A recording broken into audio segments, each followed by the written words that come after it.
Okay बेटा, बिस्मिल्लाहिर्रहमानिर्रहीम। Last class में हम लोगों ने जो बात की थी, बात को वहीं से कंटिन्यू करेंगे। ठीक है। सो मैं जल्दी से इसका गो थ्रू कर देता हूँ, क्योंकि आप एक कंप्लीट वीडियो सीरीज भी देख रहे होंगे। और जो बच्चे हमारे रेगुलर ज्वाइन किए हुए हैं उनको भी मैं जल्दी से एक ओवरव्यू कर देता हूँ फटाफट से। So we have started discussion on programming. Pseudo code क्या होते हैं, पार्शियल कोड्स होते हैं, it is incomplete code. Types of structure में जाए तो मैंने बताया था कि तीन तरह के हमारे पास स्ट्रक्चर्स होते हैं: सीक्वेंस, सिलेक्शन, रिपीटेशन, लूप। ठीक है बेटा। सीक्वेंस के अंदर जाते हैं तो हमारे पास वेरिएबल कांस्टेंट का कॉन्सेप्ट होता है, फिर इनपुट आउटपुट का कॉन्सेप्ट मैंने बताया था। ठीक है जी। फिर हमने डाटा टाइप्स को बेटा डिस्कस किया था: वेरिएबल डिक्लेरेशन, वेरिएबल इनिशियलाइजेशन। ठीक है बेटा। फिर हमने बात की थी कि सूडो कोड्स का एक कंप्लीट क्वेश्चन हम सॉल्व करेंगे। प्रॉम्प्ट का कॉन्सेप्ट मैंने आपको बताया था क्या होता है। ठीक है बेटा। फिर उसके बाद हमने बात स्टार्ट की थी जिसमें हम लोगों ने डिस्कस किया था, ये कुछ प्रैक्टिस क्वेश्चंस किए थे, कोई दो तीन क्वेश्चंस थे जो प्रैक्टिस के थे। फिर हम लोगों ने सिलेक्शन के ऊपर बात की थी। ठीक है। अच्छा, जब ये कंप्लीट हो जाएंगे ना हमारे टॉपिक्स, तो इंशाल्लाह फिर हम लोग जो है बेटा इसकी प्रैक्टिस भी करेंगे। मैंने कुछ क्वेश्चंस निकाले, अराउंड कोई 30-40 क्वेश्चंस है हमारे पास, जो कि मैं आप लोगों को डॉक्यूमेंट्स की फॉर्म में भेज दूंगा। आप प्रिंट निकालना चाहें प्रिंट निकाल लें, आप लोगों को हार्ड कॉपी में चाहिए होंगे, so I will provide you, no issues. ठीक है। तो वो क्वेश्चंस ऐसे हैं जो कुछ मैंने ए लेवल से उठाए, कुछ दूसरे बोर्ड्स में से उठाए हैं। और क्योंकि मैं आईबी भी पढ़ाता हूँ, ओ लेवल्स भी है, तो ओ लेवल्स के आईजीसीएससी के भी कुछ क्वेश्चंस हैं, वो मैंने मर्ज किए एक जगह पे। So it would be helpful इंशाल्लाह। ठीक है। तो सिलेक्शन के अंदर बेटा हम लोगों ने जो बात स्टार्ट की थी, तो मैंने आपको बताया था कि this is use for option, this is use for choice, this is use for choice, this is use for decision making. और इसके अंदर बेटा दो तरह के स्ट्रक्चर्स हैं: if then else, case of otherwise. ठीक है। और फिर हमने बात ये की थी कि इसका बेसिक स्ट्रक्चर क्या होता है, this is just for recap. और मैंने फिर आप लोगों को बताया था कि अगर हमें जो है वो कोई स्टूडेंट से इनपुट लेने हो मार्क्स, और उसके बाद हम बताएं कि वो पास है या फेल है, ठीक है, तो वो हम कैसे बता सकते हैं। उसके बाद हमने बात की थी कि सूडो कोड से हमने इनपुट करना है डाटा और बताना है पॉजिटिव है या नेगेटिव है। ठीक है बेटा। फिर हमने बात की थी कि pseudo code that input two numbers and print the greatest number. ठीक है। फिर हमने बात शुरू की थी कि मॉड एंड डिव का कॉन्सेप्ट हमने कवर करना है, तो मैंने आप लोगों को एंड का कॉन्सेप्ट बेटा बता दिया था। आज की क्लास में मैं आपको जो है वो मॉड का कॉन्सेप्ट भी बताऊंगा। मॉड मैंने आपको नहीं पढ़ाया है। मॉड बेटा ज्यादातर जो क्वेश्चन होते हैं मॉड के, आप इसको यूज करते हो जब आप बात कर रहे होते हो कि कोई भी नंबर इवन है या ऑड है, वहां पे अगर आप बात कर रहे हो तो वो भी आप वहां पे भी आप इसे यूज कर सकते हो। ठीक है। और इसको आप यूज कर सकते हो कि जब आपने कोई नंबर को चेक करना है कि ये डिविजिबल है या नहीं। ठीक है। सो मॉड का जो फंक्शन है, अच्छा देखो, नए सिलेबस के अंदर इन्होंने अलग तरीके से इस्तेमाल किया है।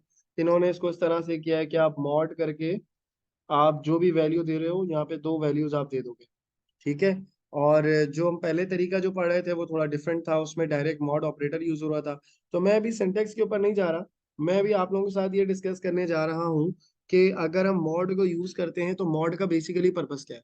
जब आपको ये क्लियर होगा ना कि यार इसका पर्पस क्या है, so you people can easily apply it, और फिर सिंटेक्स का कोई ऐसा मसला रहता नहीं। ठीक है। तो उसके अंदर बेटा मॉड का जो ऑपरेटर होता है, तो आप इसके बारे में लिख सकते हो कि दिस ऑपरेटर,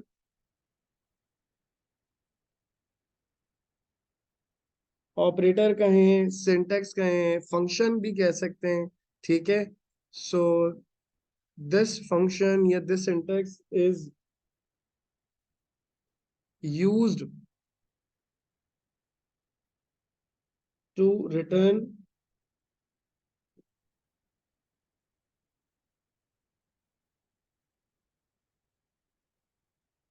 रिमाइंडर आफ्टर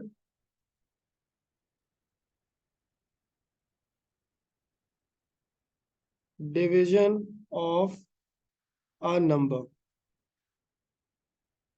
ठीक है बेटा। तो ये जो ऑपरेटर होता है, ये जो फंक्शन होता है, ये क्या रिटर्न कर रहा होता है, ये रिटर्न कर रहा होता है reminder after division of a number. तो किसी भी नंबर को आप डिवाइड करके और रिटर्न क्या कराओगे बेटा, आप रिमाइंडर रिटर्न कराओगे। अब वो कैसे होगा, किस तरह होगा, इसके ऊपर जरा बात हमने करनी है। ठीक है। और इसको हम जरा डिटेल में देखेंगे डेफिनेटली, अब क्योंकि मैं डिटेल्स में करवा रहा हूँ चीजें। तो इसको अब एग्जाम्पल के तौर पे आप इस तरह समझ लें कि जैसे फॉर एग्जाम्पल करके आप अपने पास लिख लेंगे कि अगर मैं चाह रहा हूँ कि मुझे जो है वो किसी नंबर को चेक करना है कि वो डिविजिबल बाय 7 है या नहीं, तो कैसे ये रिटर्न करता है। तो अगर मैं एक एग्जांपल ले लेता हूँ, मैं कह देता हूँ भाई एक नंबर मेरे पास है, ठीक है, और वो नंबर मैं कह देता हूँ कि 21 है, ठीक है। सो आई डोंट नो कि ये कंप्यूटर ने जो एंटर, यूजर ने जो एंटर किया है ये 21, ये 7 से डिविजिबल है या नहीं, ठीक है। तो आप इसको आप कैसे प्रोग्राम के थ्रू आप अप्लाई करोगे, असल जो चीज है ना वो ये कि प्रोग्राम के थ्रू आप इसको कैसे अप्लाई कर सकते हो बेटा। तो प्रोग्राम के थ्रू से ऐसे अप्लाई कर सकते हो, आप लिख सकते हो आंसर या कोई भी वेरिएबल यहाँ पर आप लिख लोगे, और उसके बाद आप बोल दोगे कि नम मॉड 7। तो अब हुआ क्या होगा, जब ये वाली लाइन बेटा चलेगी, तो ये वाली लाइन जब आपकी चलेगी, तो ये बेसिकली इन इनसाइड इस तरीके से काम करेगा कि 21, क्योंकि नम के अंदर क्या चीज मौजूद है बेटा, 21 मौजूद है। ये 21 को डिवाइड करेगा किसके साथ, 7 के साथ, तो 7 3 जा 21 होता है, रिमाइंडर क्या हो गया बेटा, 0। तो आंसर में अब क्या सेव हुआ होगा, 0 सेव हुआ होगा। ओके। और अब आप क्या कर सकते हो, अब आप चेक करवा सकते हो। अब आपको क्या लगाना पड़ेगा, आपको इफ की कंडीशन लगानी होगी, आप चेक कराओगे कि अगर आंसर के अंदर 0 है तो इसका मतलब क्या, ये डिविजिबल है, ठीक है बेटा। और क्योंकि रिमाइंडर 0 आ रहा है, क्योंकि रिमाइंडर 0 आने का मतलब, अब ये थोड़ी सी मैथ्स आपको यहाँ पे आनी चाहिए, ठीक है। अब अगर किसी को यही नहीं पता सर 0 से कैसे पता चलेगा, तो भाई बड़ी आसान सी बात है, कोई नंबर डिविजिबल होता ही जब है जब वो उससे कंप्लीटली डिवाइड हो जाए, आसान अल्फाज में, ठीक है। ये तो सिंपल मैथ्स है। इसी तरीके से अगर मैं आपसे ये कहता बेटा कि आप इससे 21 की जगह 23 रख लें, तो जब 23 रखते तो यहाँ पर जो रिमाइंडर आता बेटा कुछ और आता, नॉट 0, 0 के अलावा कुछ और आ रहा। तो 23 मैंने यहाँ रखा, 7 यहाँ रखा, अगेन 7 3 जा 21, रिमाइंडर क्या बचा, 2 बचा। तो इसका मतलब एक के अलावा, 0 के अलावा, 0 के अलावा कुछ और रिमाइंडर आ रहा। तो जब भी आपने चेक करना है तो आप इस तरीके से उसे क्या कर सकते हो, चेक करवा सकते हो। ठीक हो गई बात बेटा, यहाँ तक कोई मसले मसाइल, चले गुड है। अब इसका एक सवाल करते हैं, सर इसको सवाल में कैसे यूज करते हैं सर, तो सवाल में भी यूज करके बता देते हैं। अच्छा, ये जो मैंने तरीकाकार लिखा है ना, ये ओल्ड मेथड के थ्रू लिखा है। ये जो आप कहते हो ये हमें पहले सिलेबस में जो मतलब हम इस तरह लिख लिया करते थे, और हो सकता है आपको कुछ पास पेपर के अंदर भी इस तरह से स्टेटमेंट्स मिल जाए। अब जो इन्होंने दे दिया है बुक के अंदर भी मौजूद है। अब इन्होंने ये करा बेटा, अब उन्होंने उसके अंदर माइनर चेंजेस कर दिए हैं। जैसे उन्होंने ये कर दिया है कि अगर हम नए मेथड के हिसाब से यूज करें ना, तो आप उसे ऐसे कर सकते हो, answer is equal to mod लिखो यहाँ पे, और फिर आप लिखोगे यहाँ पे नम कॉमा 7। समझ आ रही है बेटा बात यहाँ पे। अब ये इस तरीके से यूज हो, तो बात तो वही हो गई। मेरे ख्याल से कोई ऐसी कोई रॉकेट साइंस मैंने आपको नहीं बता दी कि भाई आपको कोई ऐसा कोई बहुत लॉजिकल काम करना पड़ गया। आपकी सिर्फ एक अंडरस्टैंडिंग डेवलप होने की जरूरत है। अगर एक दफा आपको इसकी अंडरस्टैंडिंग डेवलप हो जाएगी, so you people can easily do it. Okay बेटा, ठीक है। एनीवन ऑनलाइन स्टूडेंट्स वालों किसी को कोई मसले मसाइल बेटा, चले ठीक है। खामोशी का मतलब मैं यही समझूं कि कोई सवाल नहीं, फिर भी मैं देख लेता हूँ चैट पे।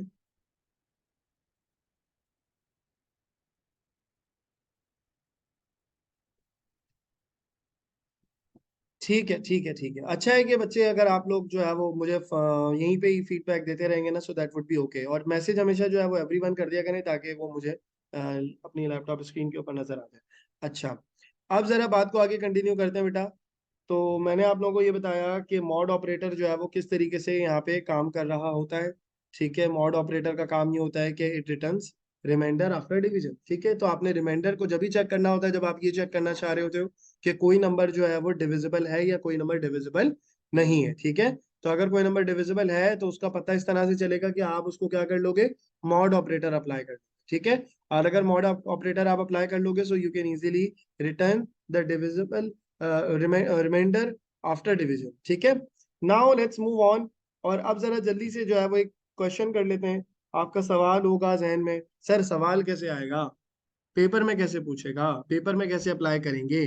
तो अब जरा इसका एक सवाल भी करके जल्दी से देख लेते हैं। सो लेट्स सपोज आप भी लिखें बेटा, लिखेंगे साथ साथ तो ये वो होगा, आपके पास एक नोट्स बनते चले जाएंगे और फिर आप रिवीजन भी आराम से करेंगे। So write a pseudo code that input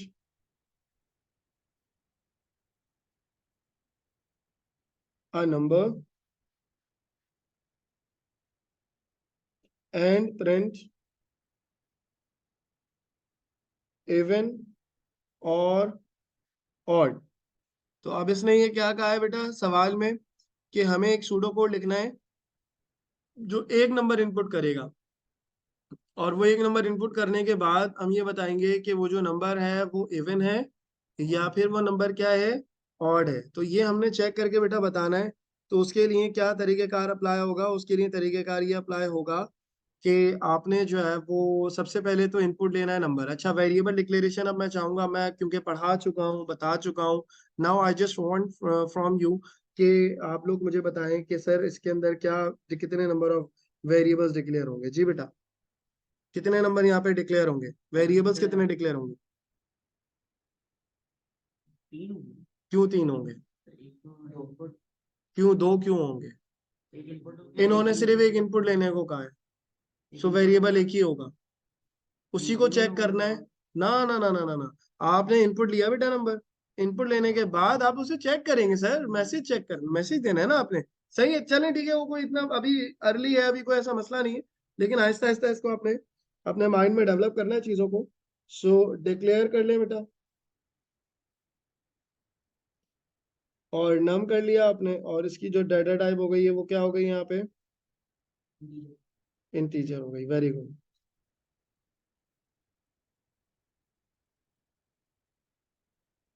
तो डिक्लेयर करके आपने क्या कर दिया बेटा, इंटीजर कर दिया। अब उसके बाद आपने डेफिनेटली इनपुट लेना है। इनपुट लेने से पहले क्या करते हैं सुफियान हम लोग? अच्छा बेटा, हाँ ठीक है, प्रॉम्प्ट करते हैं, बिल्कुल ठीक है। अच्छा बेटा जरूरी तो नहीं है, लेकिन मैं अभी क्योंकि अब स्टूडेंट्स को ये बोलता हूँ कि प्रैक्टिस के दौरान आप इसकी आदत डाल लें।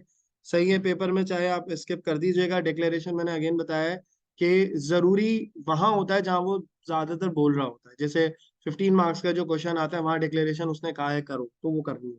जो शॉर्ट क्वेश्चंस होते हैं ना तो उसमें वो उसे इग्नोर कर देता है, उसके नंबर वो नहीं रखता है, ठीक है। लेकिन कर लें तो अच्छा है। हमारी प्रैक्टिस अभी इस पूरी सीरीज के अंदर हम यही कर रहे हैं कि हम वेरिएबल को डिक्लेयर करते हुए चलें, ताकि जिन्हें स्टूडेंट्स को डाटा टाइप का नहीं पता वो भी कर लें, और जिनको पता है तो अच्छा है, उनका भी एक रिवीजन रहेगा। सो अब आपने इनपुट लेने से पहले अगेन यहाँ पे प्रॉम्प्ट भी करने को उसने नहीं कहा, बट अगेन हम कर रहे हैं। सही है, ताकि हमारी एक प्रैक्टिस अच्छी हो शुरू से ही। अगेन प्रॉम्प्ट कर रहे हैं तो आप यहाँ लिखते हैं एंटर अ नंबर।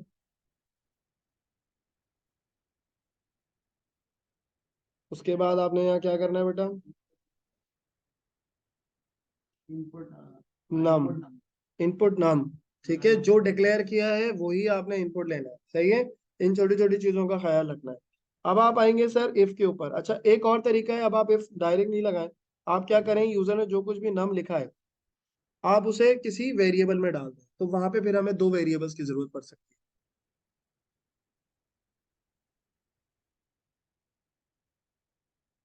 आप लिखेंगे डिक्लेयर आंसर, और उसके अंदर आप क्या लिखते हैं, इंटीजर लिखते हैं। ठीक है, नहीं अगर लिखना चाहे, वरना ये पूरी स्टेटमेंट आप इफ के साथ भी लिख सकते हैं, इसीलिए मैंने यहाँ पे दोबारा डिक्लेयर किया। अब आप लिखेंगे if, oh sorry, answer is equal to num mod 2। ये स्टेटमेंट भी हो सकती है बेटा, और according to the new syllabus, according to the new syllabus ये वाली स्टेटमेंट भी आप कर सकते हो कि आप ये लिख दो कि answer is equal to mod num comma 2। सही है, दोनों में ही रिमाइंडर रिटर्न होगा, दोनों केस में। यार अब बेहतर यही है कि जो नीचे वाली स्टेटमेंट है ना न्यू वाली, वो आप यूज करो, क्योंकि आपके सिलेबस के अंदर इन्होंने जो है, मैं अभी आप लोगों को आज ही की क्लास के अंदर ना मैं बताऊंगा कि किस तरीके से इन्होंने फंक्शंस दिए हैं। कुछ यू केस के फंक्शंस हैं, कुछ ऑपरेटर्स हैं, तो वो मैं आपको जब बताऊंगा ना तो उसमें आपको समझ में आ जाएगा कि हाँ ये किस तरीके से इन्होंने यूज किए हैं और कौन कौन से ऑपरेटर्स इन्होंने दिए। ठीक है बेटा, तो ये वाली बात भी क्लियर हो जाती है। तो अब हमने क्या करना है, अब हमने इफ को चेक, नम को, आंसर को चेक करना है कि if answer is equal to 0। क्या अगर आंसर क्या होता है 0 होता है बेटा, तो देन करके हम क्या लिख देंगे, देन करके हम प्रिंट कर देंगे, क्या प्रिंट करेंगे बेटा सुफियान? क्यों? इवन एंड ऑड है, ये क्या बात है बेटा? अभी मैंने आपको समझाया कि ये रिमाइंडर रिटर्न करता है डिवाइड करके, तो 2 से डिवाइड हुआ, रिमाइंडर 0 आया, इसका मतलब वो नंबर इवन हुआ। ठीक है, ठीक है। तो अगर आंसर 0 आया, आंसर 0 मतलब ये है कि वो डिवाइड नहीं हुआ, वो रिमाइंडर लेकर आया। तो रिमाइंडर अगर 0 हुआ, मेरी बात समझ आ रही है? तो जो ऑनलाइन बच्चे हैं शायद उन्हें ये बात क्लियर अगर नहीं हो रही हो तो मुझे बता दीजिएगा कि बेटा ये जो मैंने मॉड यहाँ पे अप्लाई किया है, तो इसने नम को क्या किया होगा, 2 से डिवाइड किया होगा। तो अगर मॉड 4 होगा या 14 होगा चले, तो 2 7 से 14, रिमाइंडर क्या आया 0, और आंसर में 0 सेव हो गया। अगर इवन नंबर होंगे तो 0 0 आ रहा होगा। अगर ऑड नंबर होगा जैसे इसने कहा 9, तो 2 4 आर 8, 1 बच गया। ठीक है, तो जब आपके पास आंसर 0 आ रहा होगा, इसका मतलब वो नंबर जो है वो क्या है, इवन है। So you will write here, so बेटा हम यहाँ पे क्या लिखेंगे, यहाँ पे आप लिखेंगे इवन। ठीक है, और एल्स करके आप क्या मैसेज प्रिंट कर देंगे बेटा, आप प्रिंट कर देंगे ऑड, और फिर आखिर में आपके पास क्या आ जाएगा, एंड इफ आ जाएगा। ओके बेटा, so that's how you can complete the code, और ये इसका आंसर है। अब इसको जल्दी से लिख लें, फिर हम आगे चलें। चलें जी, ये क्वेश्चन बेटा एक प्रैक्टिस के तौर पे भी कर लेते हैं, ठीक है?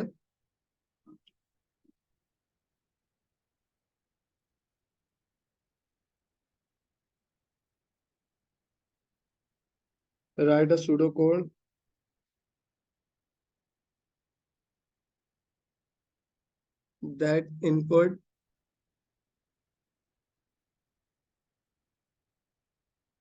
that input amount for ATM machine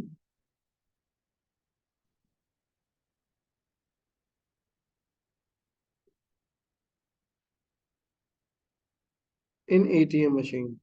तो एक सूडो कोड भी लिखना है बेटा, जो कि क्या करेगा, इनपुट करेगा अमाउंट एटीएम मशीन के अंदर, ठीक है?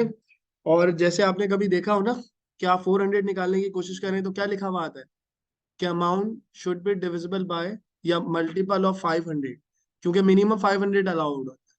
500 अलाउड है, 1000 अलाउड है। अब आप 1400 निकालेंगे तो वो अलाउ नहीं करेगा, क्योंकि सबसे छोटी जो करेंसी अलाउड होती है वो कौन सी होती है, वो आपको अलाउड होती है 500 की।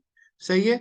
और ज्यादा से ज्यादा फिर वो कार्ड की अपनी लिमिट होती है। 40,000 का कार्ड है तो आप 40,000, फिर 60,000 का, वो कार्ड के ऊपर वेरी कर रहा होता है, ठीक है?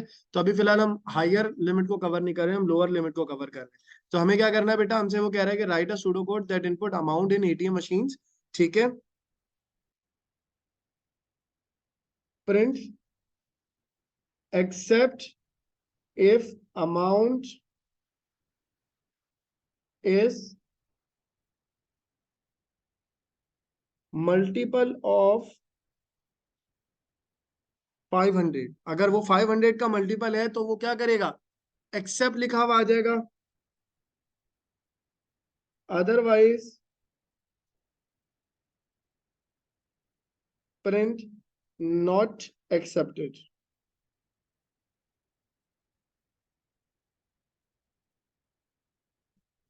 ठीक है बेटा, चलें अब मैं जो है वो रिकॉर्डिंग पॉज करूंगा थोड़ी देर के लिए, आप लोगों को टाइम दूंगा, 3 to 4 मिनट्स आप लोगों के पास हैं, इसको सॉल्व करें, और जैसे भी जिस लेवल पे भी आप लोगों से होता है वो करें, और फिर मैं आपको बोर्ड पे यहाँ सॉल्व करके दिखाऊंगा, और फिर हम देखते हैं कि आपका जो आंसर है वो कितना सही है, ठीक है? मल्टीपल, हमें दिखाना क्या है कि मल्टीपल ऑफ 500 होना चाहिए। मल्टीपल ऑफ 500 का मतलब अल्टीमेटली वही नहीं है कि वो डिविजिबल बाय 500 होगा।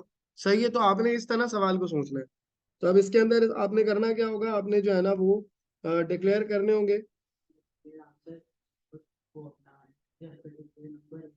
बिल्कुल ऐसे ही है, डिक्लेयर नम करेंगे बेटा, और इसकी जो डाटा टाइप आप रखेंगे वो क्या रखेंगे, इंटीजर रख लेंगे। फिर इसी तरीके से आपने जो है ना वो यहाँ पे क्या कर देना है, डिक्लेयर कर देना है। और यहाँ पर हमारे पास आ जाएगा आंसर, ठीक है। और उसके अंदर आपने यहाँ क्या कर देना है, इंटीजर कर देना है। सही है बेटा। अब उसके बाद आप क्या करोगे, अब आपने प्रॉम्प्ट करना है डेफिनेटली। प्रॉम्प्ट करना क्या है भाई, एंटर एन अमाउंट।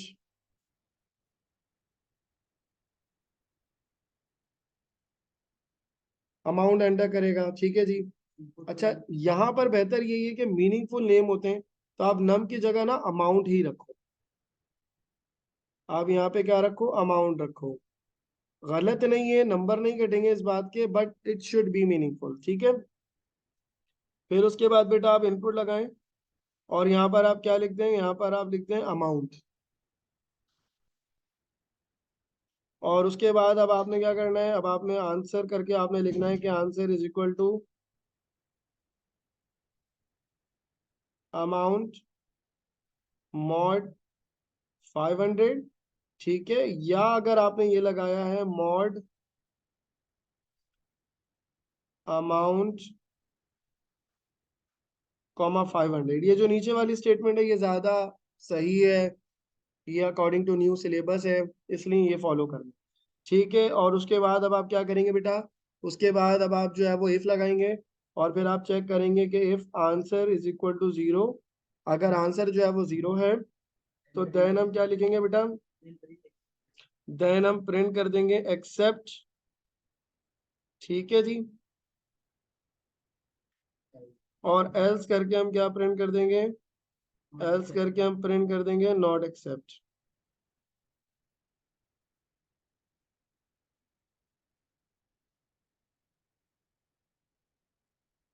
ठीक है। और आखिर में आपके ये आपने क्या कर दिया, एंड एफ कर दिया, दैट्स इट। ठीक है बेटा, so that's how you can write the answer of this question, ठीक है। अब इसके अंदर आपने मॉड ऑपरेटर कर लिया है, अब हमारे पास एक और ऑपरेटर है जो मुझे आपको करवाना है, ठीक है। एंड ऑपरेटर मैंने आपको बता दिया, और ऑपरेटर मैं आपको बताने वाला हूँ। और ऑपरेटर का काम क्या बेटा, और ऑपरेटर आप समझ लो कि वहां यूज होता है जब हमारे पास चॉइस हो, और हम इसे वहां यूज करते हैं जब मोर देन वन कंडीशन हमारे पास हो, ठीक है। When we talk about more than one conditions बेटा, ठीक है। तो जैसे मैंने लास्ट टाइम आप लोगों को ये जरा देख भी लें, जो लोग नहीं थे, हमने यहाँ पे एंड ऑपरेटर की बात की थी। तो एंड ऑपरेटर हमने कैसे यूज किया था, एंड ऑपरेटर हमने यूज किया था कि ये जो दो स्टेटमेंट्स गिवन थी कि n one greater than n two और n one greater than n three, इन दोनों के बीच में हमने क्या लगाया था, एंड लगाया था, ताकि हम क्या प्रिंट कर सकें, एन वन को ग्रेटेस्ट प्रिंट करवा सकें, ठीक है। यही टेक्निक बेटा हमने इसी तरह से ही लगानी है, और की भी, लेकिन और में होगा ये कि जो और ऑपरेटर होता है बेटा, और ऑपरेटर ये होता है कि ये जब अप्लाई होता है जब हमारे पास दो स्टेटमेंट्स हो, ठीक है। दो या दो से ज्यादा स्टेटमेंट्स हो, क्योंकि और सिंगल उस पे नहीं लगेगा, ठीक है। जब दो या दो से ज्यादा स्टेटमेंट्स हो बेटा, और साथ साथ हमारे पास कंडीशन में आपको अप्लाई करना हो, और यानी कि आपके पास चॉइस हो कि या तो ये हो सकता है या वो हो सकता है, ठीक है, या गिवन ऑप्शंस में से कुछ भी एक हो सकता है, ठीक है। तब जाके हम क्या कर रहे होते हैं, तब जाके हम लोग जो है वो और ऑपरेटर इस्तेमाल कर रहे होते हैं। तो पहले और ऑपरेटर के बारे में लिख लें, फिर उसके बाद में इसका आपको सवाल करवा दूंगा। तो और ऑपरेटर जो है बेटा वो यूज होता है चॉइस के तौर पे।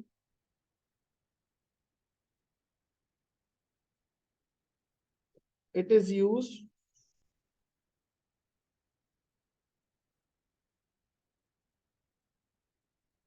व्हेन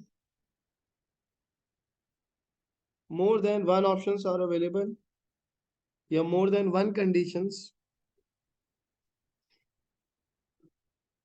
और मोर, नॉट वन, टू लिखे हैं यार इसको, टू और more than two conditions. It is used when two, two पे तो होगा ना, दो कंडीशंस होंगी ना, उन दोनों के दरमियान में और लगेगा। एंड भी दो पे था, तीन के वो तो तुम इनपुट के लिहाज से देख रहे हो, कंडीशंस ये होती हैं। ये एक कंडीशन बनी, नंबर नहीं देखो, कंडीशन देखो ना, n one greater than n two, ये कंडीशन हुई। तीन नंबर्स नहीं देखो, कंडीशंस देखो। एक कंडीशन ये, एक कंडीशन ये, दोनों के दरमियान में एंड लगाया था, ठीक है। It is used when two और मोर कंडीशंस आर देयर, ठीक है, and any one of the given condition true, the whole conditions will be true. ये भी आप कह सकते हो, या आप ये भी कह सकते हो कि when any one of the given conditions are true, तो answer will be true. If, अच्छा, if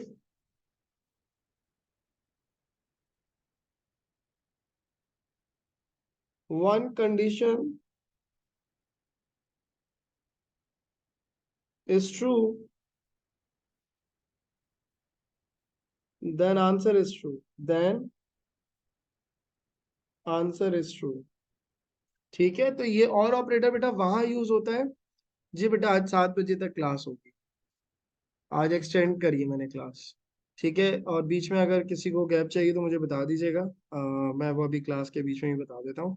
तो और का जो ऑपरेटर होता है बेटा वहां अप्लाई होता है जब हमारे पास एक कंडीशन हो, दो कंडीशन हो, या दो से ज्यादा कंडीशन हो, और एक कंडीशन अगर ट्रू हो जाएगी तो आंसर, पूरा आंसर ट्रू हो जाएगा, ठीक है। तो ये चॉइस के तौर पे यूज होता है, जब आपके पास चॉइस होती है हम वहां इसे इस्तेमाल कर रहे हैं, ठीक है। और अगेन दो या दो से ज्यादा कंडीशन पे अप्लाई करते हैं, ठीक है। कैसे करते हैं, किस तरह करते हैं, इसका एक सवाल मैं आपको करवा देता हूँ, ठीक है, ताकि आपको आइडिया हो जाए कि और ऑपरेटर कहाँ यूज हो रहा है। जी बेटा, अब मैं मीटिंग को एंड कर रहा हूँ, ठीक है। I will give you 5 minutes break, क्योंकि वो रिकॉर्डिंग सेव भी होंगी, तो ये कि आप लोग ज्वाइन कर लीजिएगा आफ्टर 5।